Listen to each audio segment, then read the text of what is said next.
This is my wife to be. Please sign the divorce papers. Amora and Kelechi were the kind of couple people admired. They laughed easily, prayed together, and shared dreams in the quiet of their Lagos apartment. Kelechi worked in a reputable company, while Amora held a stable office job. Life was peaceful, until the day everything changed. One rainy afternoon, Kelechi returned home early, his face heavy with shame. He had been sacked from work. From that day, the house lost its warmth. At first, Amara was patient. Every morning before leaving for her office, she cooked hot meals and kept them neatly covered for him. Instead of gratitude, Kelechi saw insult. "You think I'm useless now?" he would shout. She sent him 100,000 Nigerian nairas, begging him to buy anything that caught his eye, to lift his spirit. It became another problem. She tried to take him out for fresh air, another quarrel. Every day became war. At night, when the house was silent, Kelechi would lock himself in the bathroom and cry like a broken child. One night, Amora followed him in. She hugged him tightly as he shook with tears, whispering, "We will survive this together." But watching the man she loved slowly die inside was breaking her. One afternoon, driven by desperation and love, Amora went to her boss. With tears in her eyes, she begged him to give her husband her position. She promised to resign quietly. After several meetings and secret planning, it was settled without Kelechi knowing. Weeks later, an email landed in Kelechi's inbox. "Congratulations. Resume work on Monday." He screamed with joy. He danced. He lifted Amora and spun her around. She smiled, hiding the truth. But power changed him. Slowly, the man she saved became a stranger. He began coming home with different women, sleeping with them right in her presence. He denied her money, raised his hands against her, and beat her over the smallest issues. One evening, he brought a woman home boldly. "This is my wife-to-be," he announced coldly. Then he threw divorce papers at Amora. Something died inside her. Broken, humiliated, and empty, Amora bought poison. She added it little by little to his meals. He grew weak, complained of dizziness, headaches, but never suspected her. While he was distracted with women and arrogance, Amora quietly sold their house.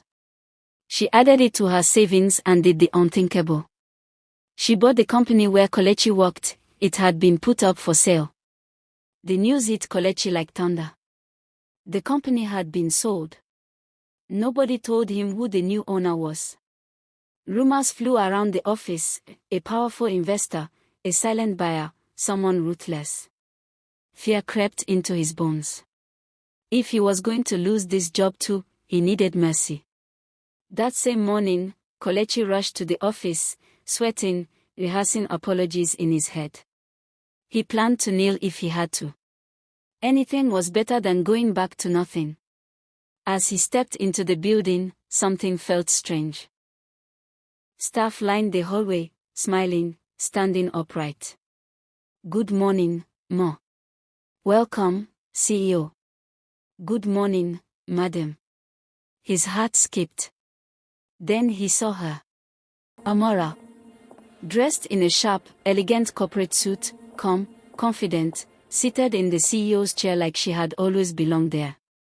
Board members stood respectfully around her. The ground shifted beneath Kelechi's feet. "Amora," he whispered. She looked up slowly, her eyes cold, unreadable. "So you finally came," she said.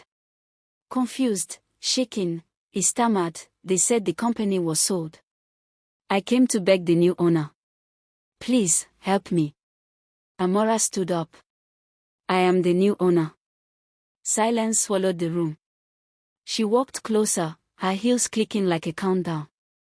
"I sold our house," she continued calmly. "Added it to my savings. And I bought this company, the same company that threw you away and made you break." Kelechi collapsed into a chair, breathless. Then she delivered the final blow. You remember the day you were sacked? She asked. I went to my boss.